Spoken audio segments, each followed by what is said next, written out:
where I served for many years on the City Council and as mayor.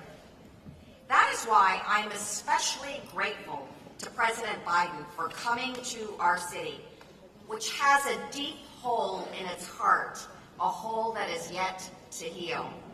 To have the leader of our nation come here to console our grieving community is monumental. President Biden, your presence is making a difference to so many. It was on Lunar New Year's Eve, January 21st, a time that should have been one of celebration and joy, that a gunman came into our city at Stardance Studio, killing 11 people and wounding 9 others. He then drove to another dance studio, Lai Lai Ballroom in Alhambra, to shoot even more people.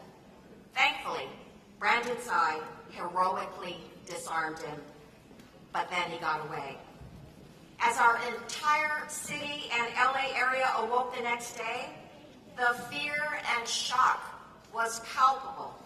I was on the ground at City Hall that next morning. I saw the fear in my neighbors' eyes and heard the terror in their voice as they told me they were afraid to go home, go shopping, or even send their children to school. A day-long manhunt ensued, but thankfully, Sheriff Robert Luna and his team tracked him down miles away. Surrounded, he ended his own life. Though the immediate danger of the shooter was gone, Monterey Park and the Asian American community nationwide are still reeling, and we are still grieving. As the first suburban Chinatown in the U.S., Monterey Park holds a special place in the heart of the nationwide Asian American community. That's why it feels as though the attack on Monterey Park was an attack on Asian America. I've met with the victims' families, and I've come to understand how special the victims were. They were mothers, fathers, sons, and daughters. They were all Asian American immigrants from China, Hong Kong, Vietnam, Taiwan, and the Philippines, who worked hard to build their lives here. They did not deserve to be taken from us. But what is making a difference is the community. I want to thank the community for helping so immensely in their recovery. I know many of you are here today, and I especially want to thank President Biden for providing every federal resource possible. From the moment the shooting happened, federal law enforcement resources were here on the ground to help in the manhunt. Then, in the days following the attack, Vice President Harris and senior White House staff were here, bringing condolences from the president. Health and Human Services Secretary Javier Becerra visited here to discuss our recovery and found that though FEMA, or the Federal Emergency Management Agency, coordinates responses in a natural disaster, there is no such coordinated response after a mass shooting, resulting in much confusion and frustration. And then, Administrator Isabel Guzman Castillas of the Small Business Administration visited the small businesses near the shooting site to offer resources. We also know this. This shooter had a semi-automatic pistol with a high-capacity magazine that allowed him to shoot 42 rounds in a matter of minutes. He should never have had a weapon that was made for war, nor should the shooters in Half Moon Bay, Buffalo, Uvalde, and countless other places. This carnage must end. Yes.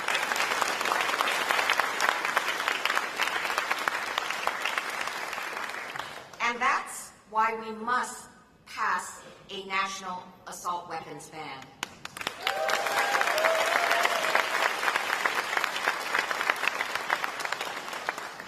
We also know this shooter was deteriorating mentally, having gone to the police to complain of his family poisoning him. Our red flag law could have enabled someone to have his guns removed, but I doubt that our immigrant community knows about it. So multilingual outreach is needed about this law to all our communities. So President Biden, thank you for meeting with the victims' families as well as the wounded and consoling them. Thank you for being with us today in an ultimate act of healing. Thank you for letting us know that we are not alone. And thank you for continuing to raise your voice for an assault weapons ban in this country, as well as for measures in your gun violence executive order, especially with regard to enhanced red flag implementation and a coordinated FEMA response to mass shootings. We need this so that no other community has to go through what we've gone through. Thank you.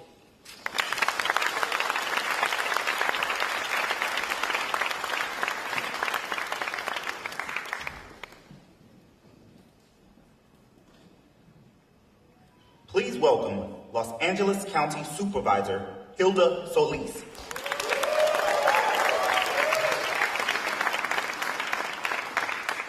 Good afternoon, everyone, and buenas tardes. I'm Supervisor Hilda L. Solis, and I represent the 1st District on the LA County Board of Supervisors.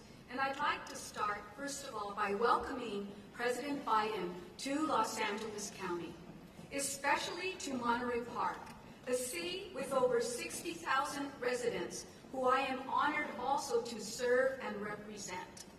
Thank you so much for being here, the epicenter of a tragic mass shooting.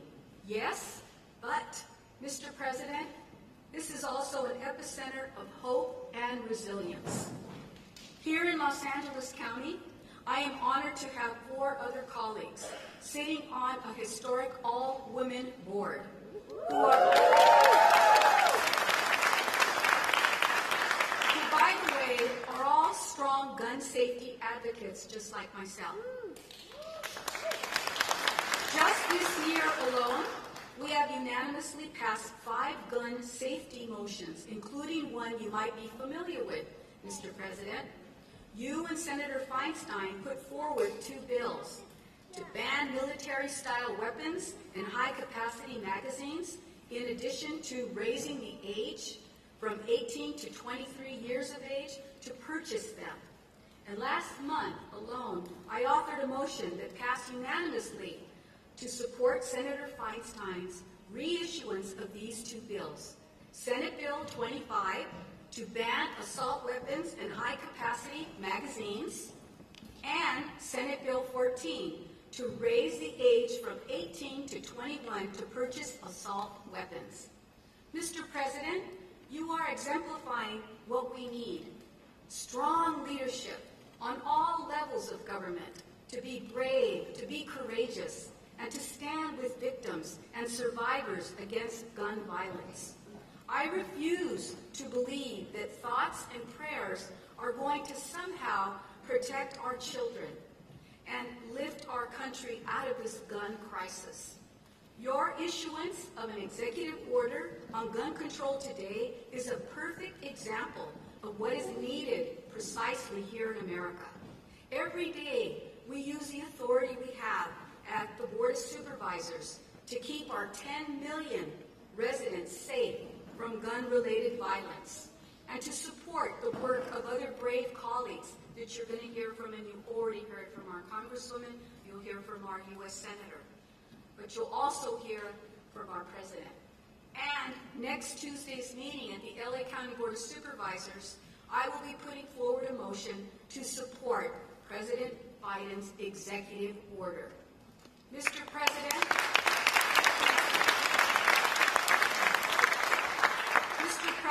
you have my support, and I believe the support of many in Los Angeles County.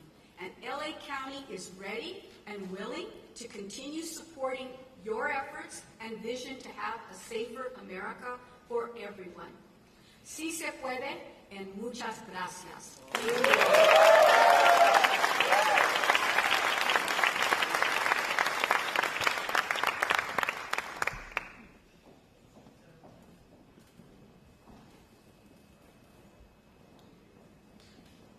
Please welcome Senator Alex Padilla.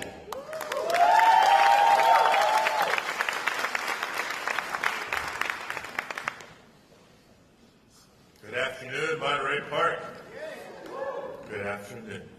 It is a solemn honor to be back in Monterey Park today here alongside so many friends and colleagues, including Representative Judy Chu and Supervisor Solis, whom you just heard from, but also with first responders, with community leaders, with friends and loved ones of those wounded or taken from us in January. And it is my privilege, Mr. President, yes, he can hear me. It is my privilege, Mr. President, to welcome you back to California. Though I must say that this year it's been too often in the shadow of tragedy and heartbreak. Now, today we gather in Monterey Park, a proud and diverse and welcoming community. 2 months ago, it was here that families gathered to celebrate with good food and lively music on the eve of Lunar New Year, and eagerly awaited calls from loved ones wishing them good fortune in the new year. But instead, the families of 20 of our neighbors, after a night of horror, received a different type of call. That night, as we know, a lone gunman entered the Star Ballroom and claimed 11 lives while injuring 9 others, taking from us parents and grandparents and making our AAPI community in particular live in even more fear for their lives. Now, there's no denying it. We have a gun violence epidemic in America.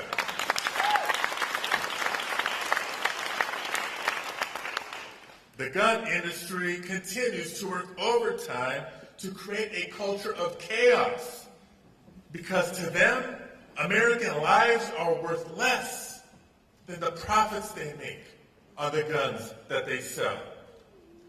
But last year, under President Biden's leadership, Congress broke the stranglehold of the gun lobby when we passed meaningful gun safety legislation for the first time in nearly 3 decades.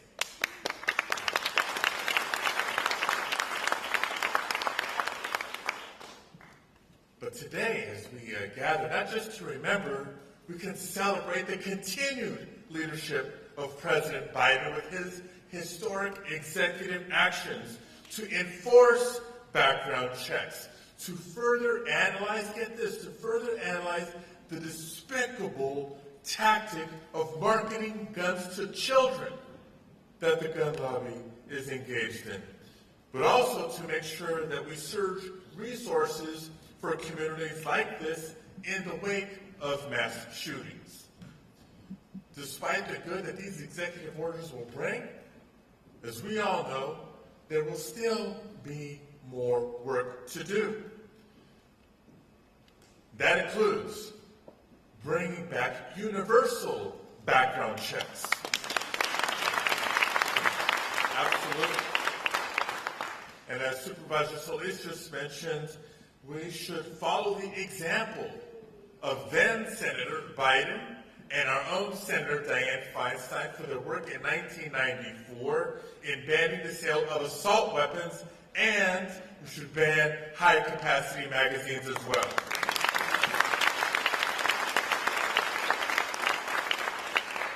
Now, we don't just remind ourselves of these proven policies lightly. We know the work that we have cut out for us. So we are very clear-eyed in knowing the opposition that we continue to encounter from Republican members in Congress who stand in the way of these common sense gun safety measures. And it would be easy, as we have in trauma after tragedy after trauma after tragedy after so many years, to feel hopeless. But if ever the United States of America needed to find a source of strength, it is found right here in the community of Monterey Park, California.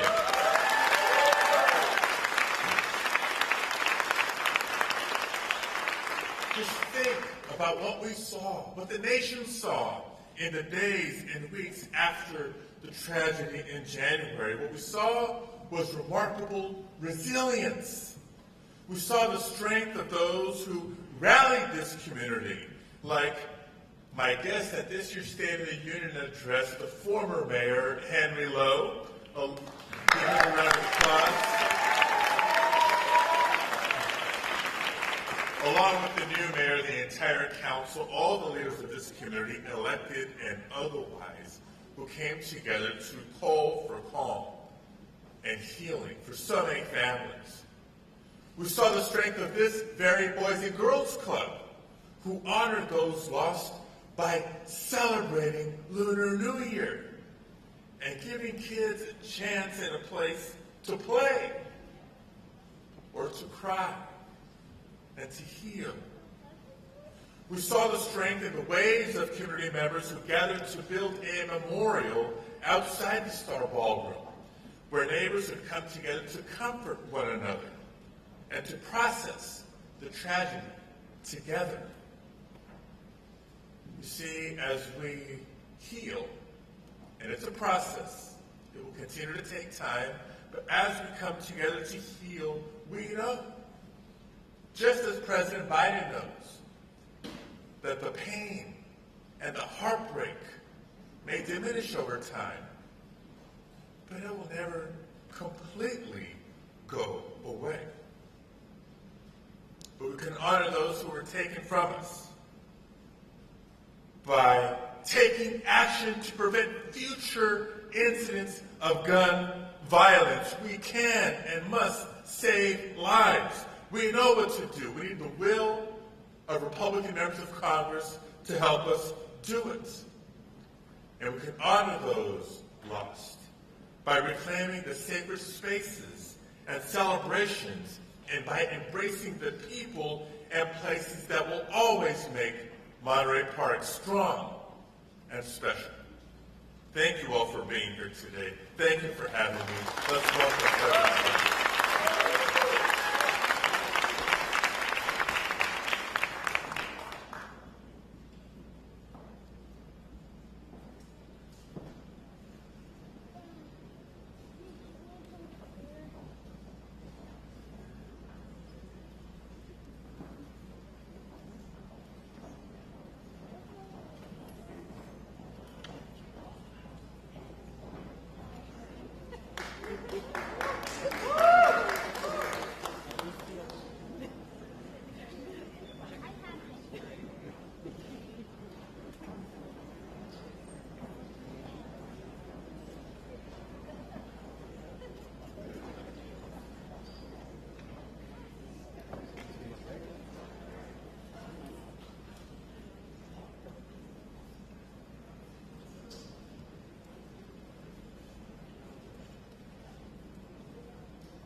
Ladies and gentlemen, the President of the United States.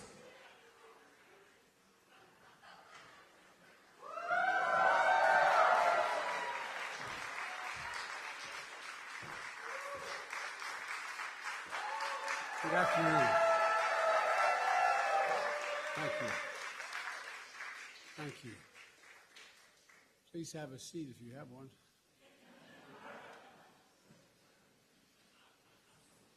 Good afternoon. Saturday, January 21st, 2023, Lunar New Year. A time to enjoy. A ballroom dance studio, a place of happiness, friendship, and belonging. People across backgrounds and generations celebrating their cultural roots and bonding through ballroom song and dance. Place of refuge where immigrants have lived for years, supported new immigrants who just arrived, becoming not just friends but family. But as we all saw, a day of festivity and light turned into a day of fear and darkness. A holiday of hope and possibilities marked by horror and pain. Vibrant dances, music replaced by vigils and memorials. 11 souls taken, 9 injured. Private mourning made public. That sense of safety shattered. Survivors will always carry the physical and emotional scars. Families left behind who will never be the same. One of the worst mass shootings in California history. A tragedy that has pierced the soul of this nation here in Monterey Park, the San Gabriel Valley, the heart of the Asian American community. My dear friend Judy Chu, former mayor of Monterey Park, your congresswoman and chair of Congressional Asian Pacific Caucus. Senator Alex Padilla, champion for this community, the entire state. My good friend Supervisor Hilda Solis and all elected officials, law enforcement, first responders, faith leaders, community members, all here today. You've shown up for this community, and I know you always will. To the families of victims who spend time, I get a chance to speak with today, and whom Vice President Harris spent time with a few weeks ago. I'm here on behalf of the American people to mourn with you, to pray with you, to let you know you are loved and not alone. Every case is different, but I know what it's like. I know what it's like to get that call. I know what it's like to be told. I know what it's like to lose a loved one so suddenly. It's like losing a piece of your soul. It's like a black hole in your chest you feel like you're being sucked into. Suffocating. Hardly able to breathe. The anger, the pain. The depths of the loss so profound it's hard to explain. The suddenness tends to magnify the grief. As time passes, the shock and numbness slowly make way for the sobering reality of their absence. An empty chair at the dinner table, the birthdays, the anniversaries, the holidays, without them. Everyday things, small things, the detail you miss the most, the scent when you open that closet door, the park you go by that you used to stroll in, the morning tea you shared together, the bend of his smile, the perfect pitch of her laugh. As Judy shared with me, this is a tight-knit community with intergenerational households and deep reverence and respect for its elders. A community that's opened its heart and its homes to friends and neighbors and stood strong throughout the pandemic as anti-Asian hate crimes rose. A community that, in the face of horrific tragedy, has become a symbol of hope and resilience. Pushing forward together, healing together, people from all faiths and backgrounds rallying to show their love and support, raising money for funeral costs and memorials, providing counseling, and translation services to the victims' families, providing and proving that even with heavy hearts, we have unbreakable spirits. As a nation, remember them. Immigrants from China, the Philippines, Vietnam, Taiwan, all of whom found a home in America.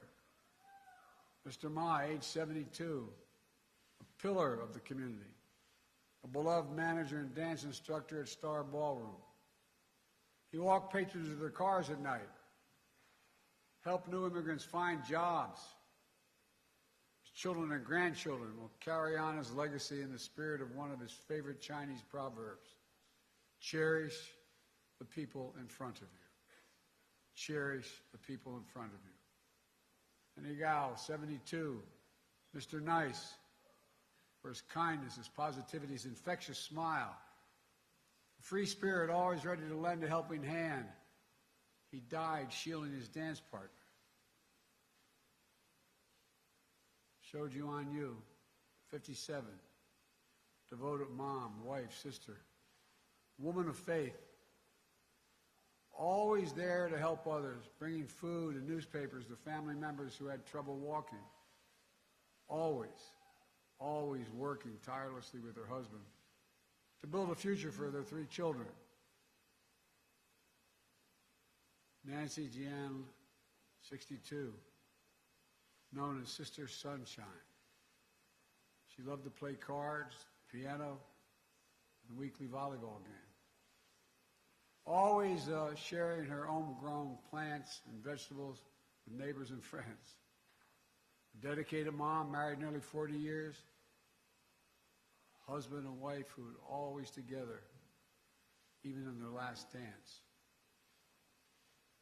Valentino Alvaro, 68 years old. A servant of God. Life of the party. Storyteller. Who made the whole room laugh. A man devoted to his children and his grandchildren. Mei Nan, 65, the bedrock of her family and friends.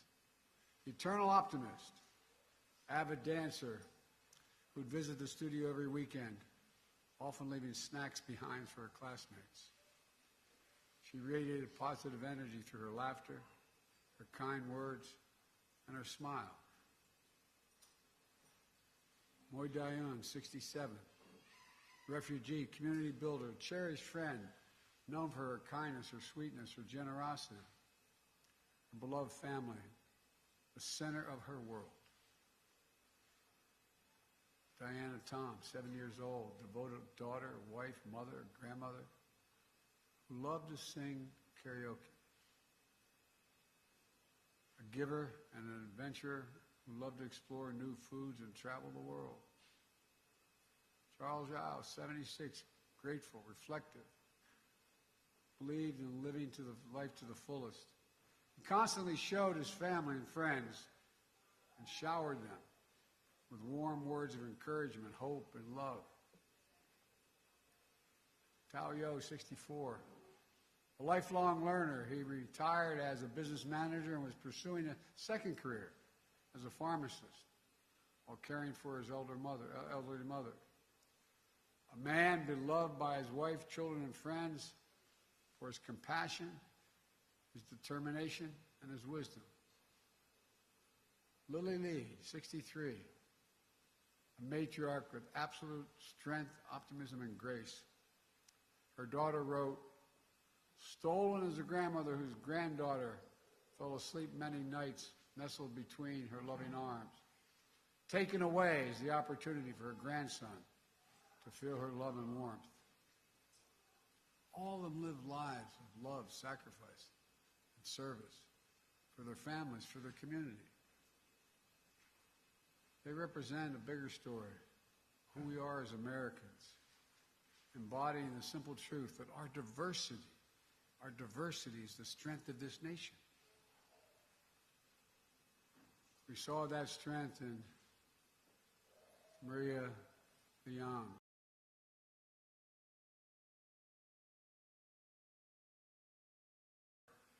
Into creating a warm, welcome space seniors. That strength in Brandon Say, who met me at the airport, whom Jill and I have gotten to know. 20 minutes after the rampage at Star Ballroom, Brandon saw the same shooter walk into his family's own dance studio, just 2 miles away, pointing a gun at him. In an instant, he found the courage to act and wrestle a semi-automatic firearm away. Brandon saved lives. He protected the community. At Half Moon Bay, just 2 days later, he got it.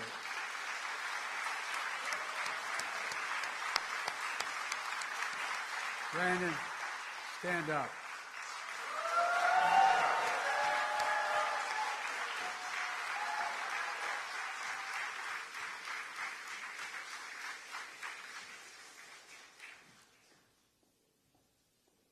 Half Moon Bay, just 2 days later, we saw heroism from police officers, firefighters, and other first responders who rushed into the danger to save lives. As many of you know, Jill and I invited Brandon as our guest at the State of the Union message because we wanted the country to know all of you, not just Brandon, all of you, the character of this community, the faith you have in this community, the pride we see it in you across all of American life. Just this week, a film about resilience and power of the Asian American immigrant family made history at the Oscars.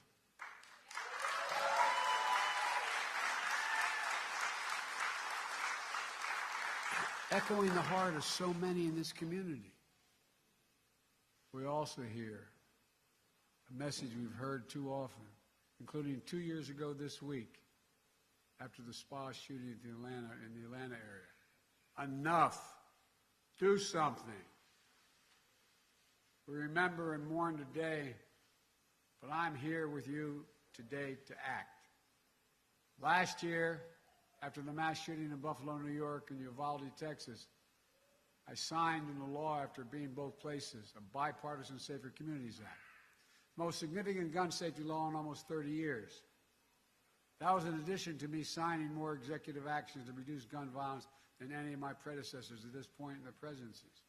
Today, I'm announcing another executive order that will accelerate and intensify this work to save more lives more quickly.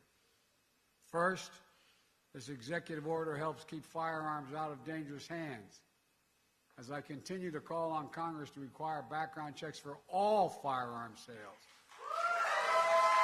And in the meantime, my executive order directs my Attorney General to take every lawful action possible to move us as close as we can to universal background checks without new legislation. It's just common sense to check whether someone is a felon, a domestic abuser, before they buy a gun. The executive order also expands public awareness campaigns about the red flag laws, which my son, before he died, Attorney General in Delaware, was a great proponent of and instituted. So more parents, teachers, police officers, health providers, and counselors know how to flag for a court that someone is exhibiting violent tendencies, threatening classmates, or experiencing suicidal thoughts that make them a danger to themselves and others, and temporarily remove that person's access to firearms. And it promotes, this executive order, safe storage for firearms, something every responsible gun owner agrees with. Second thing it does, the executive order ramps up our efforts to hold the gun industry accountable. It's the only outfit you can't sue these days. It does that by calling out for an independent government study that analyzes and exposes how gun manufacturers aggressively market firearms to civilians, especially minors, including by using military imagery. And it directs the Attorney General to publicly release alcohol, tobacco, and firearms inspection reports of firearms dealers who are cited for violation of the law.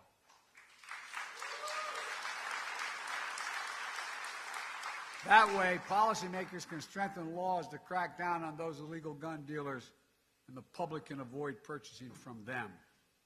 Third, the executive order improves federal coordination to support victims, survivors, and their families and communities affected by mass shootings.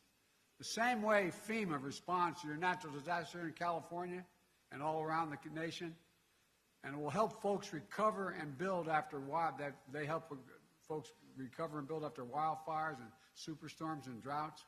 For example, we need to provide more mental health support and grief and trauma, and more financial assistance when a family loses the sole breadwinner or when a small business shuts down due to a lengthy shooting investigation. There's more in this executive order, but I'm not stopping there. Last week I laid out in my budget that we invest more in safer communities and expand access to mental health services for those affected by gun violence. Congressional Republicans should pass my budget instead of calling for cuts in these services or defunding the police or abolishing the FBI, as we hear from our MAGA Republican friends. But let's be clear, none of this absolves Congress the responsibility from the responsibility of acting to pass universal background checks, eliminate gun manufacturers' immunity from liability. And I'm determined, once again, to ban assault weapons and high-capacity magazines.